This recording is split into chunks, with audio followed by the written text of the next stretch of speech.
Okay. You want to clap? I'm clapping. That was a good one. That was a good one.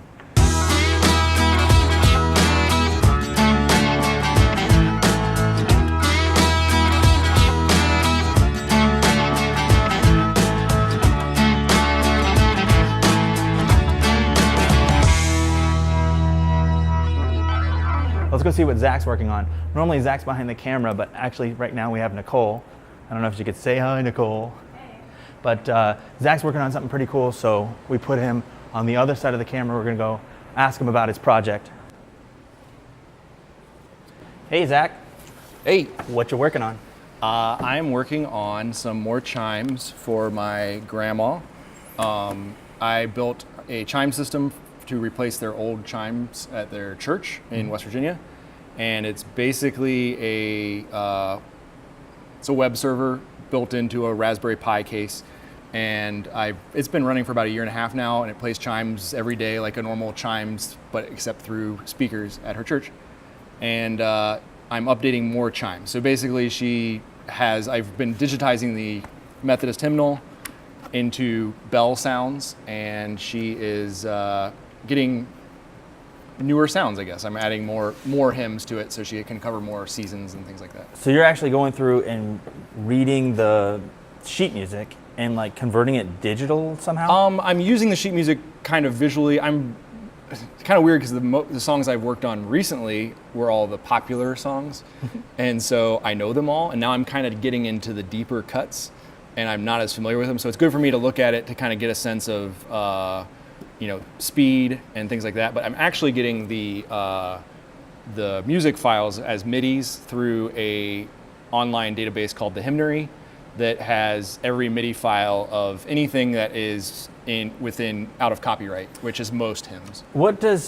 How's MIDI actually work? The way I understand, I remember it's some kind of digital audio analog interface.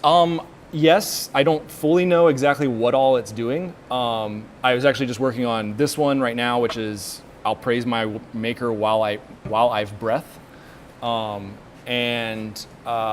Basically, when I go to the site, I can pull down a MIDI file. It's just a file. And when I bring it into GarageBand, it has the certain information. Some of the information is, you can kind of see it down here, but it's like the strength of the strumming of the note. And so like if I play this, I think we'll...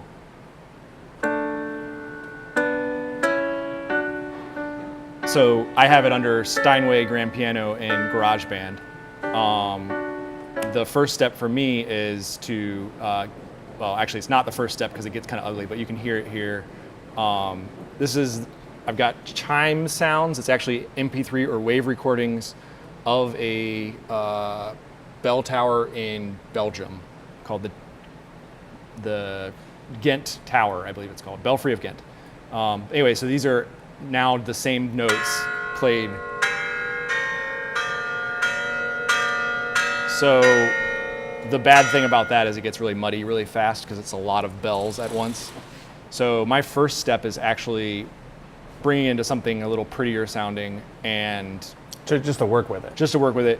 And I go through and I basically remove all the lower notes. Oh, I get it. And it's pretty rudimentary.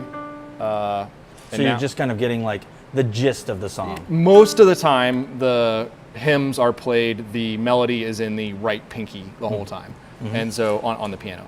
And so I'm just pulling out all the right pinky stuff, and now those first few notes should sound a little cleaner. And I don't know this song very well, but should be more recognizable. Oh, yeah.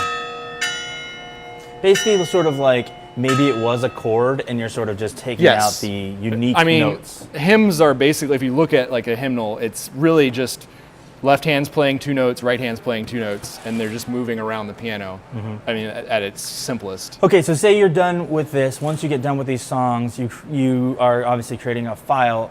Can you do it remotely? Are you sending this to the server? No. I technically could. There's a couple reasons I don't. They don't have internet at their church or at their sanctuary. Also, I didn't like the idea of it being always connected when I really don't need it to. A lot to go wrong. A lot of just, there's no real reason for it. And then, so that's the simple answer. I could do like I'm not really good at Linux stuff, but I can do a S copy, which is using, I don't know what it is. I'm dialing into the computer to copy files over to it. I've done that at home because it's headless, so it doesn't have a monitor attached to it. I actually did attach a monitor to it that shows what played and what's up next. As I add like weirder songs, people wonder what the heck just played, and so they can look at it and see. So you are physically going there with like a USB or whatever? Yeah, my brother's going to be in town, so I haven't been there in a little while, and it's good through next August. I have a playlist set up for her through next August, but I got a little lazy in running out of songs and stuff, and so I'm sure, stuff obviously repeats, but like I'd like to have more for Thanksgiving time, and I think I've got Advent and Christmas music in there, but more Easter time music, and she likes more patriotic songs around the patriotic holidays and things like that. So. Cool. Sounds cool. Thanks, Zach. Yeah, sure. Come, well, Almighty King.